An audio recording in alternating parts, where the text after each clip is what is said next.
Amora is the only daughter of her mother. Life had never been easy for her. Her father died years ago, and since then, she had carried the weight of the family on her shoulders. She worked small jobs here and there, but money was never enough. When the manager of a big company called and offered her a job as a cleaner, she didn't hesitate. It wasn't glamorous, but at least it was something steady. Amora woke up before the sun. The small, one-room house she shared with her mother and younger brother was already hot and stuffy. She quietly tied her scarf, picked up her worn-out shoes, and stepped outside. Every day, she worked hard. She mopped the floors, wiped the glass walls, and emptied bins, while the other workers passed her by without a second glance. Some treated her with respect, but most ignored her like she was invisible. Still, Amora smiled. She told herself, if I don't work, who will feed Mama?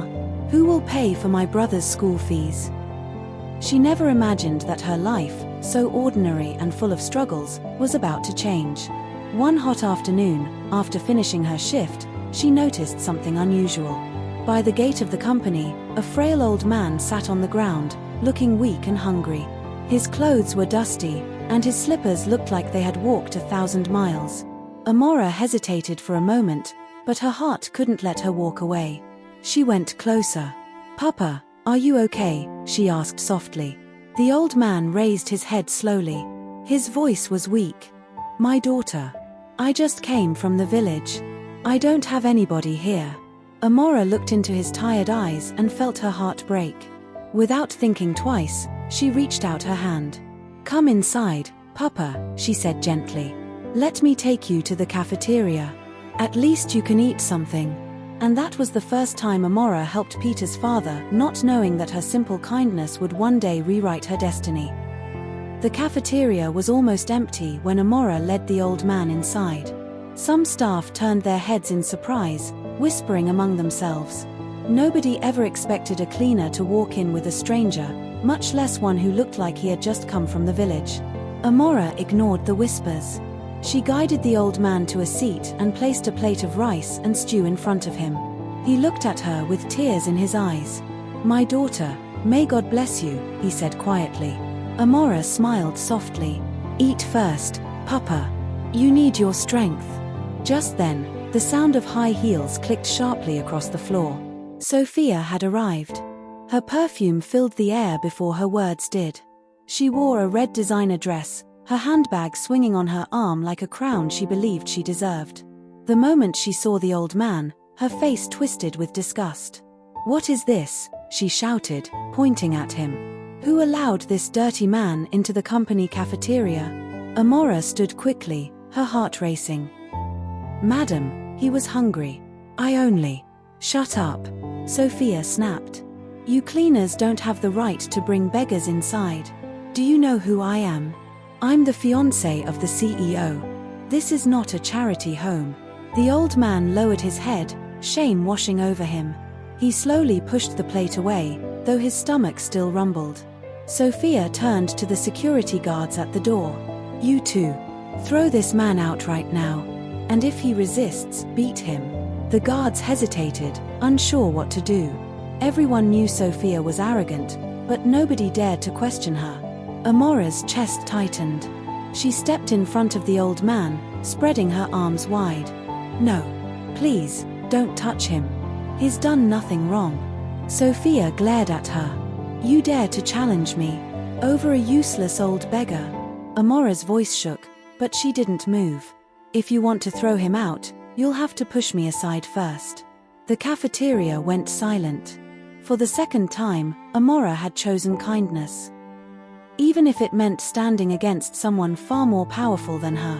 The guards looked from Sophia to Amora, unsure whose orders to follow. Sophia's eyes flashed with anger. "I said throw him out," she barked. But Amora didn't move. Her hands were trembling, but her feet were steady. The old man touched her arm gently. "It's okay, my daughter. Let me go. I'm used to this." Those words broke Amora's heart. How could anyone be used to humiliation? She turned back to the guards. "Please, let me handle it. I'll take him out myself." The guards lowered their hands. Sophia hissed loudly, rolling her eyes. "Fine. Take him away. But if I see this dirty old man in here again, both of you will lose your jobs. Amora swallowed hard, bowed her head slightly, and helped the old man to his feet. Together, they walked slowly out of the cafeteria while people stared in silence. Outside, the sun was setting. The old man leaned heavily on her shoulder. My daughter, you risked your work for me. Why? Amora's eyes grew wet. Because hunger is painful, Papa. And respect, everyone deserves it. He smiled faintly, though his lips trembled. You are rare. The world needs more people like you. Amora looked at his thin frame, his tired eyes, and she knew she couldn't leave him to sleep on the streets. Her decision was quick, almost without thought. Papa, come with me, she said gently. My house is small, but at least you won't sleep outside tonight. The old man tried to refuse. No, my daughter, you already did too much. But Amora insisted, her voice firm. Please. If you were my father, wouldn't I want someone to show him the same kindness? Finally, he nodded, too weak to argue. That night, Amora opened the rusty door of her tiny home and welcomed him inside. She gave him her own plate of yam porridge while she pretended she wasn't hungry. Her mother and younger brother watched silently, surprised at her choice.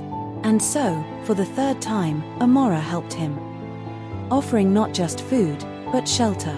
She didn't know she had just invited the father of the CEO into her humble home. The old man stayed with Amora for days. At first, he insisted it would only be for a night, but his body told another story. He was weak from the long journey, and it took time for him to regain his strength.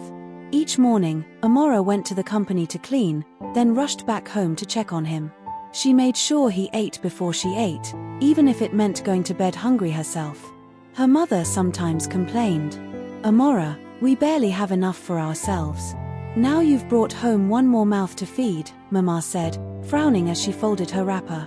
Amora only smiled faintly. Mama, one day kindness will feed us too. Her younger brother, Chinedu, adored the old man. He would sit beside him, listening to his stories of village life. Papa, tell me about the farm again, Chinedu begged, eyes wide. The old man chuckled, his voice softer now. In the village, a man is only as rich as the yam barn behind his house. We woke with the chickens, worked with the sun, and slept under the moonlight. No gold, no cars, just peace. At night, when Amora and the old man sat quietly on the wooden bench outside, he would often study her face. My daughter, he said one evening, I can see you are strong. Life has beaten you, but you still stand tall. Amora laughed softly. Papa, if I don't stand, who will take care of Mama and Chinedu? We can't afford to fall. He nodded slowly, then added, I have a son. He is hardworking, but not yet married. One day, I would like you to meet him. Amora's cheeks warmed. She lowered her eyes. Papa, don't tease me. I'm serious, he said gently. A woman with your heart is worth more than silver. Amora didn't know how to reply. She only smiled, unaware that the man sitting beside her was the father of the very CEO she worked under. One late afternoon, while Amora was rinsing clothes by the basin outside, the old man's small phone rang. His hands shook as he answered. My son, he said softly, his voice lifting for the first time since he arrived. It was Peter. After months of business in the United Arab Emirates, he had finally returned home. He sounded excited. Papa, it has been too long. I want to see you. Can you come by tomorrow at my house? Just the two of us. The old man smiled. Yes, my son. It will be good to eat together again. When the call ended, Amora noticed the brightness in his eyes. Papa, who was that? He hesitated, then spoke carefully. My son. I told you about him before. He is not rich, but he is hardworking. He just came back from a small trip he went to and he wants us to meet tomorrow. Amora's face softened. She was happy for him. That is good, Papa. Family is everything. That evening, she prepared him a better meal than usual, saving the larger portion for him while she and her brother shared the smaller one. Before he slept, she pressed a small envelope into his hand. Inside was a little money she had been saving. "Papa, please take this," she said. "At least tomorrow, you can carry yourself well before your son. He shouldn't see you looking like you've suffered." The old man's eyes filled with tears. He closed her hand back over the envelope. "My daughter, no. You have already done too much. Tomorrow, he will see me as I am. And if he judges me, then perhaps he is not my son after all." Amora smiled sadly, not knowing that the man's son was no ordinary worker, but the CEO she scrubbed floors for every day. The next morning the old man woke up and took the bag Amora packed for him, and Amora walked him out and booked a taxi for him. When he got home, his son was already waiting for him. When Peter saw his father, he was surprised. He wanted to hug him so tight, but he looked at him and he couldn't even recognize his father. "Papa, what happened? Why are you looking like this?" Peter asked. The old man said, "Son, it has been a really rough day for me. I have been in the city for a week now. I came from the village and decided to crash at your company and have some rest, but the securities didn't let me in." Peter shouted in anger. He was furious. "I'm going to fire them," he said. His father said, "Calm down, son, I'm not done yet." Peter looked at him, eyes wide. "Did anything else happen? Did my securities do anything to you?" "No," he said. "But an arrogant lady did. I don't even know who she is. When I was sitting outside your company because the securities didn't let me in, a lady came and looked at me and brought me inside." The old man didn't say much about Amora because Sophia is still in his son's life. "I was about to eat when this arrogant woman stepped in and called me dirty. She called me all sorts of names and asked the guards to throw me away and beat me up if I refused." Peter was really angry and furious at the same time. He said, "Who was the lady that insulted you in my own company? How dare she do that to my father?" he asked. The old man said, "I don't know her. I don't know her name, but I guess we will find out soon." Peter asked him to go and take his shower. "I will fish her out and get her arrested," Peter said, with a moody face. The next evening, Peter sat down in his nice furniture inside his sitting room beside his father.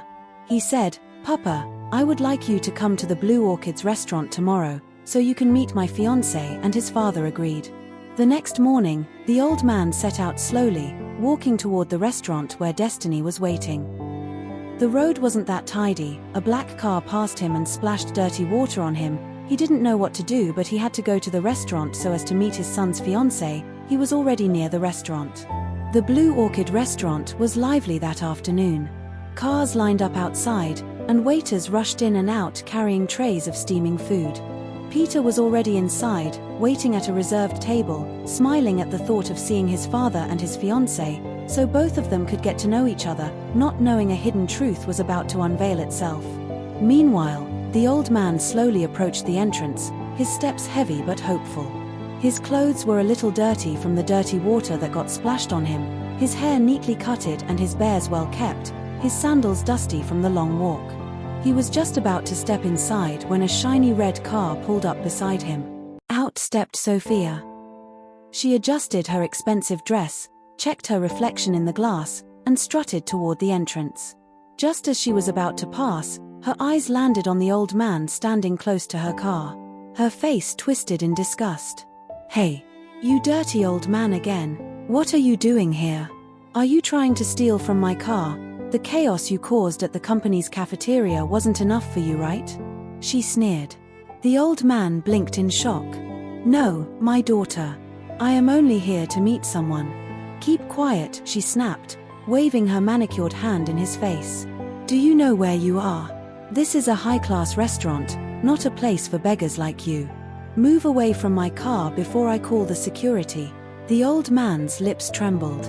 He tried to explain again. "Please, I am not a thief. I came to see my son." Sophia rolled her eyes, pulling out her phone. "Nonsense. Imagine, an old fool claiming he's here to see someone. Who would know you here? You're dirty, you're shameless, and you should be chased out." Her voice grew louder, drawing the attention of some people nearby. The old man lowered his head in humiliation. Then Sophia dialed quickly and called Peter. "Babe, you won't believe this. There's a dirty old man following me, walking around my car like he wants to steal it. Please come out, this man is stressing me." Peter, alarmed, rushed out of the restaurant. When he reached the entrance, his heart stopped. There stood his father, head bowed in shame, and beside him, Sophia still shouting insults. "Peter!" Sophia cried out, pointing at the old man. "This is the man. Can you imagine? He's been stalking me, probably a thief. Tell the security to throw him away." But Peter didn't move.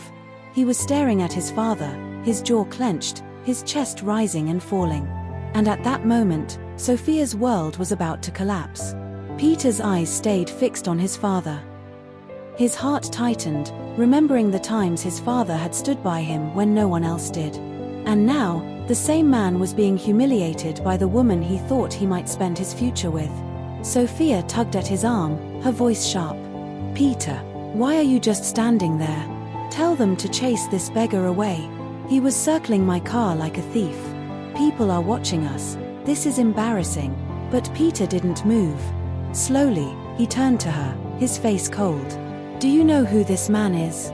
His voice was low, but the weight of it silenced everyone nearby. Sophia blinked. "What do you mean?" "He's nobody. Just some dirty old man." "Why?" Peter cut her off, his voice rising. "This is my father." The words hit her like a slap. Sophia froze, her lips parting in shock. Around them, murmurs filled the air as people whispered and stared. "Why are your father?" she stammered. No, that's not possible. How can this man be your father?" Peter's father lifted his head then, his eyes meeting his son's. "It's true," he said quietly. "I came here to see my son, and she insulted me. She called me dirty. She said I was a thief." "Is this your fiancée?" he asked. "This is the same arrogant lady that chased me out of your company. Are you so blind that you couldn't see through her?" Peter's jaw clenched so tight his teeth ached. He turned back to Sophia, his eyes burning. "You insulted my father. You called him a thief. You even tried to beat him up in my own company." Sophia's face crumbled. Panic flooded her voice. "Peter, wait. I didn't know. If I had known, I would never." Peter stepped back, his disgust clear.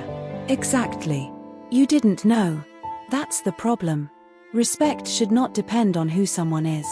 Rich or poor, everyone deserves dignity. But you showed me your true self today. Peter, please," she begged, tears forming. But his voice cut through her pleas like a knife. "We're done, Sophia. Right here. Right now. Get out of my life." The old man watched silently as Sophia stood frozen, realizing she had just lost everything with her own mouth. Sophia stormed off in shame, her heels clicking against the pavement until the sound faded into the distance. People around the restaurant still whispered, some shaking their heads, others secretly smiling at the justice they had just witnessed. Peter turned quickly and held his father's arm. "Papa, I'm so sorry," he said, his voice thick. "I never thought anyone would treat you like this. I should have protected you." His father shook his head slowly. "My son, don't apologize for her. Today, you have seen her heart for yourself. It is better this way than to be blind forever." They walked back inside together. Peter ordered food, insisting his father eat well. For a long time, they sat quietly. They had a long conversation. After eating, they went back home together. Later that day, they went home and sat together. Then the old man began to speak. "Peter, while you were abroad, I met someone." Peter raised his brows, curious. "Who, Papa?" The old man's voice softened. "A young woman named Amora. She works in your company, but not in the offices. She is a cleaner. Hardworking. Poor. Yet she has a heart of gold. She's the same lady that saw me outside your company and brought me inside." Peter leaned forward, listening closely. "She saw me when no one else did," his father continued. "She brought me into the cafeteria when I was hungry. She stood in front of Sophia's guards to protect me. And when I had nowhere to go, she took me to her home. She shared the little food she had, even when her family was already struggling." Peter's chest tightened. A cleaner. Someone he had probably passed by without a second thought. The old man placed his hand over Peter's. "My son," Sophia failed the test. But Amora, she passed it over and over again. If you want to know a woman's worth, look at how she treats those who can give her nothing. Peter sat back, stunned. His father's words sank deep. For the first time in a long time, he felt hope stirring in his chest, not because of Sophia, but because of a woman he hadn't even met yet. That night, Peter could not sleep. His father's words echoed in his mind. If you want to know a woman's worth, look at how she treats those who can give her nothing. Amora, a cleaner. A woman who had risked her job to defend an old man no one cared about. By morning, Peter had made a decision. He told his father, "Papa, I must meet her myself. But not as the CEO. If I go to her with my name and money, I'll never know her true heart." His father smiled knowingly. "Then go as a man with nothing. Only then will you see what I have seen." Later that day, Peter changed out of his tailored suit and into simple, worn clothes. He left his car behind and walked the streets like an ordinary man. When he reached the company, he waited until Amora's shift was over. Amora came out, carrying her small bag, her steps tired but her head still held high. She recognized him as a stranger, and when he greeted her politely, she stopped. "Good evening, sir," she said, her voice gentle. "Good evening," Peter replied, lowering his tone to sound less commanding. "Please. I don't mean to bother you. I'm just a man trying to find work. But I haven't eaten all day." Amora's heart clenched. She had only a small loaf of bread in her bag, meant for her brother. For a moment, she hesitated.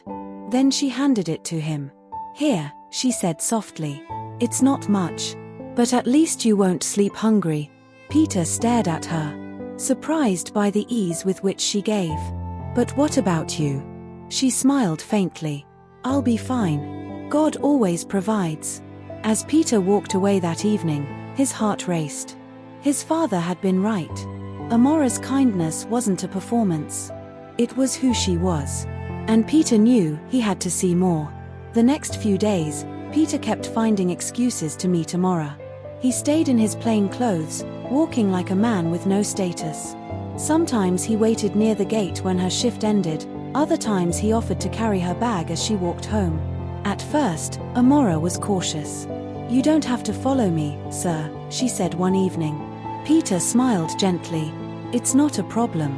The roads are safer when you're not walking alone." Slowly, she warmed up to his presence. She noticed he listened more than he spoke, and when he did, his words were calm, steady. Unlike most men she had known, he never looked down on her for being a cleaner. One Saturday, Peter finally asked, "Amora, can I invite you out? Just somewhere simple. I don't have much, but I'd like to share a meal with you." Amora hesitated. She looked at her old shoes and her faded dress. "I don't really go out. And besides, I don't have anything nice to wear." Peter's eyes softened. "You don't need anything fancy. Just come as you are." That afternoon, they met at a small roadside restaurant. The plastic chairs wobbled, the paint on the walls peeled, but the food was warm. They ate jollof rice and beans, laughing at how the waiter mixed up their order. Peter watched her closely, searching for any sign of pride or pretense. But Amora was just herself, simple, kind, and full of quiet strength. At one point, she sighed deeply. "You know, sometimes I wonder if life will ever change for me. I work so hard, yet my family still struggles. But I believe God has a plan." Peter's chest tightened. He wanted to tell her then and there who he truly was. But he held back. The time wasn't right. Instead, he said, "Maybe that plan is closer than you think." Amora smiled, not knowing how true his words were. A week later, as the sun dipped low, Amora was about to head home when Peter, still dressed as the poor stranger she thought he was, walked beside her. "You've been kind to me more than once," he said softly. "Would it trouble you if I visited your home? Just for a while. My rent expired and I haven't been able to pay up." Amora hesitated. Her house was small, too small for guests. But his eyes were gentle, and she remembered how many nights she had seen him hungry and tired. Finally, she nodded. "It's nothing special, but you're welcome." When they arrived, Peter stepped inside the tiny one-room house. The cracked walls were clean, the floor swept neatly. A single lantern glowed in the corner. Amora's mother, weary from illness, greeted him kindly, while her younger brother, Chinedu, looked at him curiously. "Sit, sir," Amora said, placing a wooden stool for him. She quickly served a plate of gari and groundnuts, the little she had. "It's not much, but please eat." Peter's throat tightened. This was a family who had so little, yet they shared it without hesitation. As he ate slowly, he watched Amora bustling about, folding clothes, checking on her mother, helping her brother with homework. Her life was hard, yet she carried herself with quiet dignity. Chinedu whispered to Peter, "My sister is strong. She takes care of all of us. Even when she has nothing, she gives." Peter smiled faintly, his heart swelling. Later, when it was time to leave, Amora walked him to the door. "Thank you for welcoming me," he said sincerely. She shrugged shyly. "You're a human being like us. If I don't show kindness, then what is left of this world?" Peter stood frozen for a moment, staring at her face illuminated by the lantern glow. In that instant, he knew, Amora's kindness was not a mask. It was her true nature. He walked away that night more certain than ever she was nothing like Sophia. She was the kind of woman his father had told him about. Peter lay awake that night in his mansion, staring at the ceiling. The silence felt louder than ever. His thoughts were filled with Amora, her laughter at the roadside restaurant, the way she cared for her mother, the way she gave him food without expecting anything in return. But alongside the warmth in his chest was guilt. She thought he was just another struggling man. She didn't know she had been sitting across from the very CEO whose floors she scrubbed every morning. At the company the next day, Peter kept himself hidden in his office. He let the manager handle things, making sure Amora never saw him in his true position. But when he saw her from the glass window, mopping the lobby, sweat glistening on her forehead, his heart ached. "How long can I hide this from her?" he thought. That evening, he found her again on her way home. He carried her bag this time, ignoring her protests. "You don't have to do that," she said, shaking her head. "I want to," Peter replied softly. "You do so much for everyone else. Let someone do a little for you." As they walked, Amora sighed. "Life has taught me not to expect too much. When you expect too much, disappointment follows. But I've also learned, even the smallest kindness can change a whole day." Peter smiled faintly, but inside, his chest tightened. Her words stabbed at him. He was living as a lie in front of her. A man with everything, pretending to have nothing. That night, he sat with his father. "Papa, I think I'm falling for her. But how can I tell her the truth without breaking her trust?" His father nodded slowly. "The right time will come. For now, let her see the man, not the money." Peter bowed his head. He prayed his father was right. Because every day, keeping his secret grew heavier, and his feelings for Amora grew stronger. It was late evening when Amora closed from work. The streets were quieter than usual, and the streetlights flickered weakly. She clutched her small bag close, her steps quickening. She knew these roads weren't safe after dark, but she had no choice. Halfway down the narrow lane, 3 young men stepped out from the shadows. Their eyes glinted as they blocked her path. "Fine girl," one sneered, his breath heavy with alcohol. "Why are you walking alone? Don't you know it's dangerous?"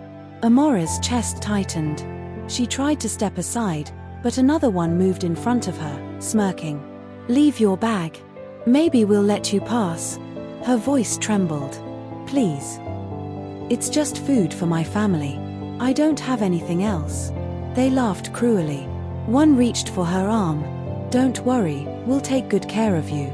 Before Amora could scream, a firm voice cut through the darkness. "Let her go." The men turned. From the shadows stepped Peter, still in his poor man's clothes, his face calm but his eyes sharp. He stood tall, his shoulders squared. One thug spat on the ground. "And who are you?" "Another beggar." Peter's jaw clenched. The last warning. "Leave her. Now."